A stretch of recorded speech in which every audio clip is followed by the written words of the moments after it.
Good morning. Good morning. Welcome to worship at John Mark's Presbyterian Church. We're happy to have Reverend Miriam Foltz as our minister today. So, Miriam's going to take it. We have some announcements you'll find in the bulletin. One of the announcements that I have for you is Presbyterian women are going to be collecting food items for UKirk during finals week. And they will be snacks, bring fruit trays, vegetable trays, non-perishable items.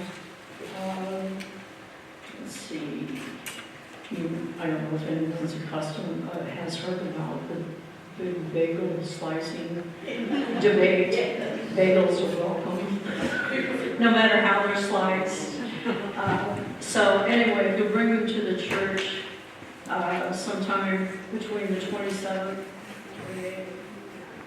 and March 5th, we'll see if the students at UKirk receive those items, so they can snack while we're studying. If you don't want to bring an item, you'd like to bring cash, we'll do your shopping for you. So that'll be that. And now we have a minute permission for one great hour sharing, and Liz Thomas is going to do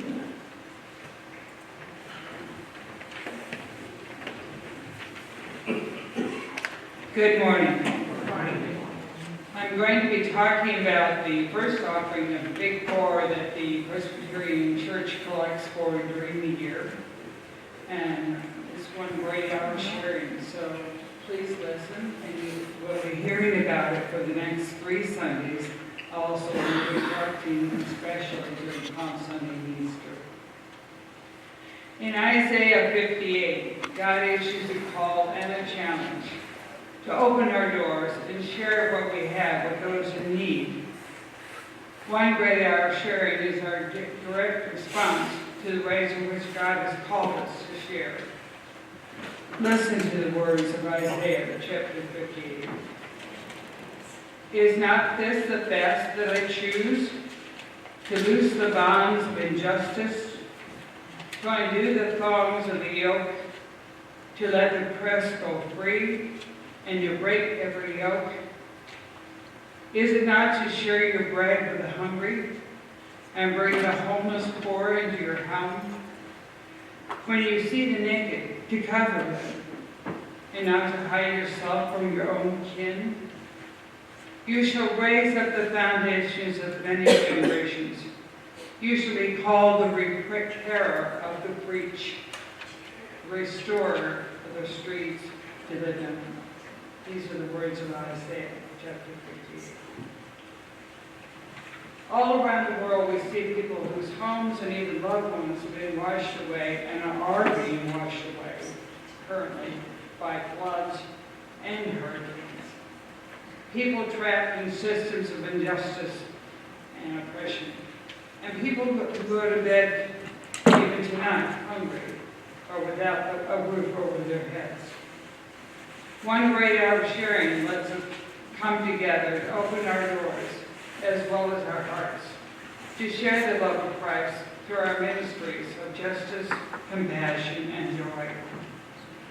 One great hour of sharing is the single largest way that Presbyterians join together to share God's love with our neighbors in need around the world. Each gift helps to improve the lives of people in challenging situations through 3 impactful programs, and you'll be hearing about those over the next 3 presentations. So please join with Presbyterians worldwide answering God's call, because if we do a little, it adds up to a lot. Thank you.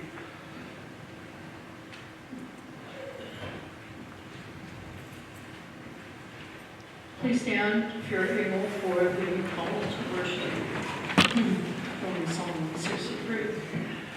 Come all who are thirsty, come all who are weary. Come as we are.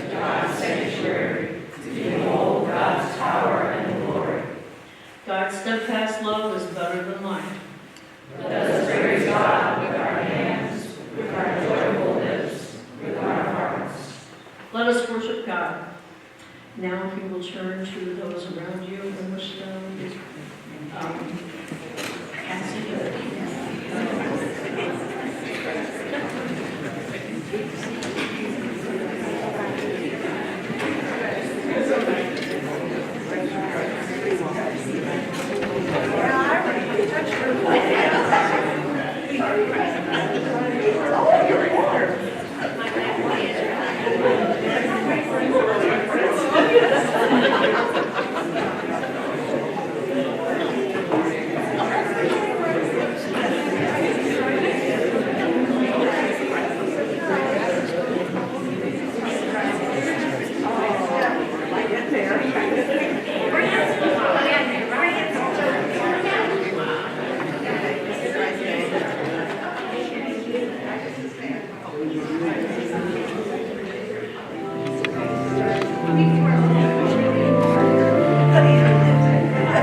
Please join me in the prayer of confession in unison.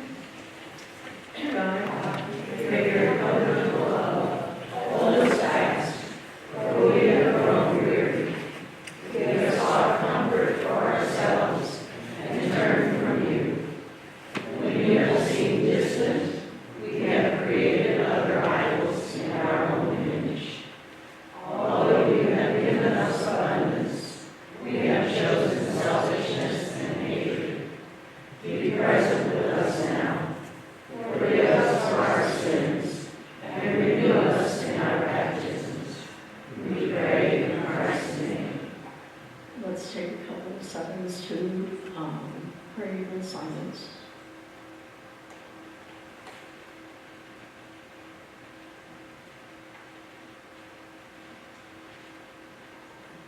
The assurance of forgiveness. Siblings in Christ, God's mercy is from everlasting to everlasting. Like a mother who will not forsake her nursing child, like a father who runs to welcome the prodigal home, God loves us faithfully still. Hear and believe the good news. In Jesus Christ we are forgiven. Thanks be Our scripture reading this morning comes from Joshua chapter 5, verses 9 through 12.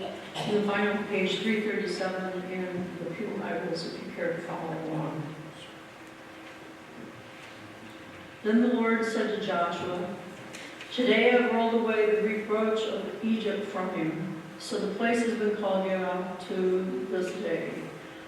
On the evening of the 14th of the month, while camped at Gilgal on the plains of Jericho, the Israelites celebrated the Passover. The day after the Passover, that very day, they ate some of the produce of the land, unleavened bread and roasted grain. Pardon me. The manna stopped the day after they ate this food from the land. There was no longer any manna for the Israelites, but that year they ate of the produce of Canaan. This is the word of the Lord. Thanks be to God. At this time, I would invite you to fill out your friendship folders in the pew so that we may note your presence here.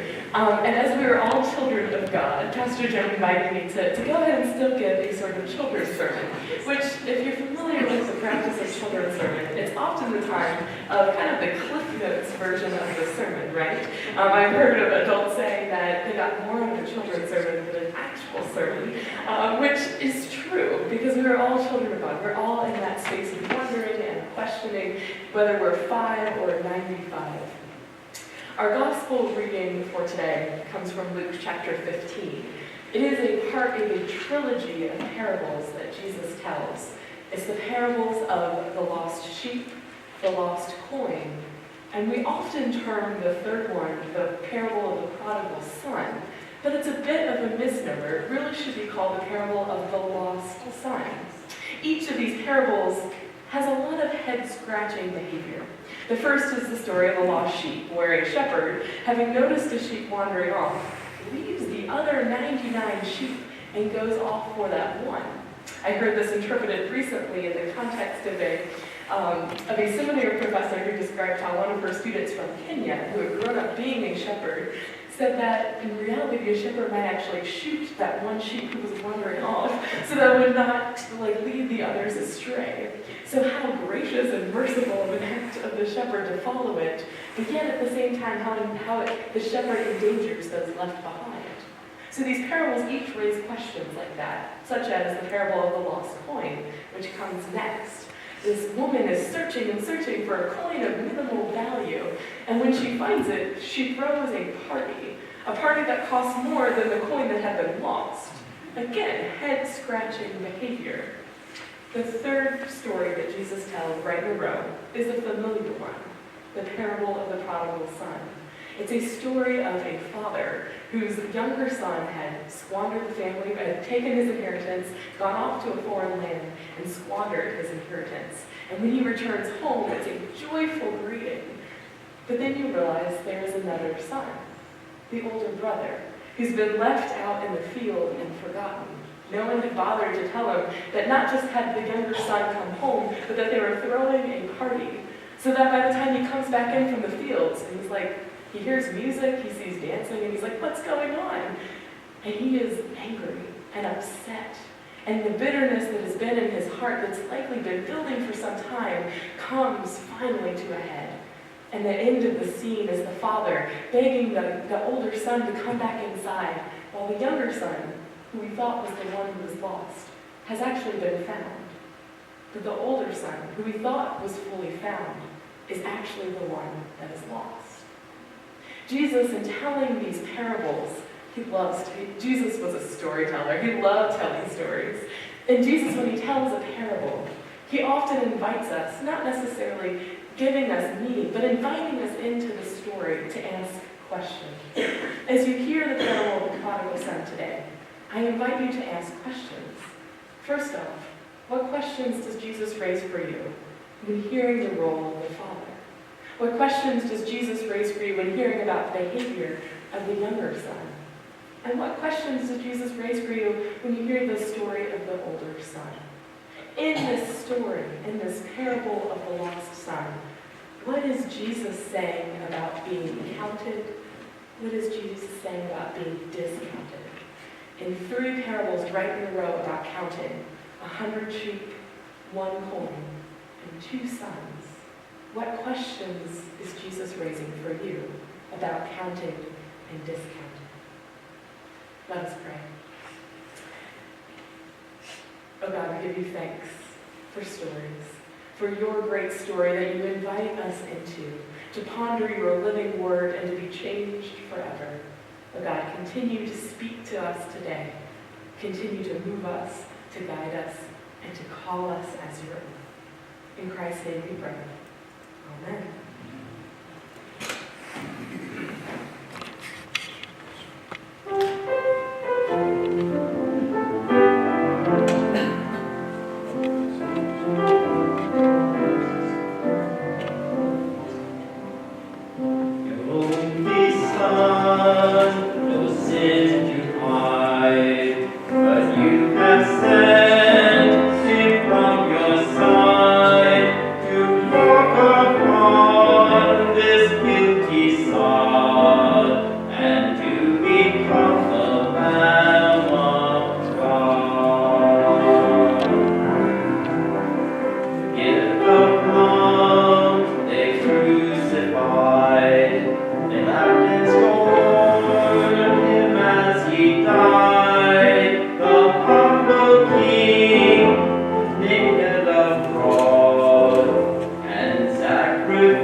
Now all the tax collectors and sinners were coming near to listen to him.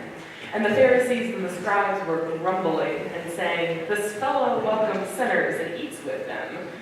So Jesus told them this parable. At this time, we first hear the parable of the lost sheep, then we hear the parable of the lost coin, and then this third parable. Then Jesus said, "There was a man who had 2 sons. The younger of them said to his father, 'Father, give me the share of the property that will belong to me.' So he divided his property between them. A few days later, the younger son gathered all he had and traveled to a distant country, and there he squandered his property in dissolute living. When he had spent everything, a severe famine took place throughout that country, and he began to be in need. So he went and hired himself out to want to be one of the citizens of that country, who sent him to his fields to feed the pigs. He would gladly have filled himself with the pods that the pigs were eating, but no one gave him anything. When he came to himself, he said, 'How many of my father's hired hands have bread enough and to spare, but here I am dying of hunger. I will get up and go to my father, and I will say to him, Father, I have sinned against heaven and before you. I am no longer worthy to be called your son. Treat me like one of your hired hands.' So he set off and went to his father. But while he was still far off, his father saw him and was filled with compassion. He ran and put his arms around him and kissed him. Then the son said to him, 'Father, I have sinned against heaven and before you. I am no longer worthy to be called your son.' But the father said to his slaves, 'Quickly, bring out a robe, the best one, and put it on him. Put a ring on his finger and sandals on his feet, and get the fatted calf and kill it, and let us eat and celebrate. For this son of mine was dead and is alive again. He was lost and is found,' and they began to celebrate. Now his elder son was in the field, and when he came and approached the house, he heard music and dancing.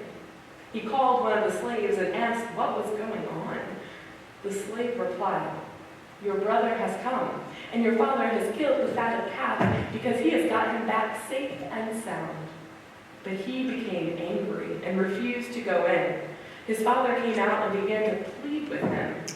But he answered his father, 'Listen, for all these years I've been working like a slave for you, and I have never disobeyed your command. Yet you have never given me even a young goat so that I might celebrate with my friends. But when this son of yours came back, who has devoured your property with prostitutes, you killed the fatted calf for him.' Then the father said to him, 'Son, you are always with me, and all that is mine is yours. But we had to celebrate and rejoice, because this brother of yours was dead and has come to life. He was lost and has been found.'" Let us pray. May the words of my mouth and the meditations of all our hearts be acceptable to you, O Lord, our rock and our Redeemer. Amen. So good morning. My name is Miriam Foltz, and I'm the pastor of UKirk St. Louis. Started in January 2015, UKirk, or University Church. Kirk is the Scottish word for church. UKirk serves as the Presbyterian campus ministry at Washington University and St. Louis University. We gather at Trinity Presbyterian over in University City on Sunday nights for dinner and worship with communion, and we also regularly gather on both campuses for small group studies, for interfaith service and fellowship events. We are a ministry supported by the Presbyterian area congregations and Presbyterians like you. Stop by our table after worship today to see all the pictures of what's been going on with UKirk and learn about ways that you can support this ministry. In particular, you are invited to our open house tonight. We'll gather from 7 to 9 p.m. at Trinity Presbyterian for dinner, worship, and a dessert silent auction. Everyone is welcome to come and join us for the evening. It's a great way to connect with our college students and hear about what's going on in their lives. Each January, UKirk kicks off the calendar year with a trip to the college conference at Montreat. Our group is a collection of college students from both WashU and SLU, as well as college students from around the Presbytery. We gather in on-the-road peer community as we head out to western North Carolina, and we gather there in the Valley of Montreat with around 1,000 other college students. The theme of the conference this year was compassionate community. We heard from preachers and speakers who shared profound reflections on this theme, exploring understanding and forgiveness, exploring diversity and inclusion, and conversations about how interfaith work helps us to spread our wings as well as put down roots.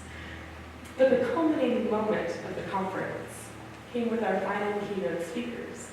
Publicity for the event had shared that chaplains from the Women's Correctional Facility just down the road from Montreat would be the main speakers. Indeed, 2 chaplains came and offered introductory reflections.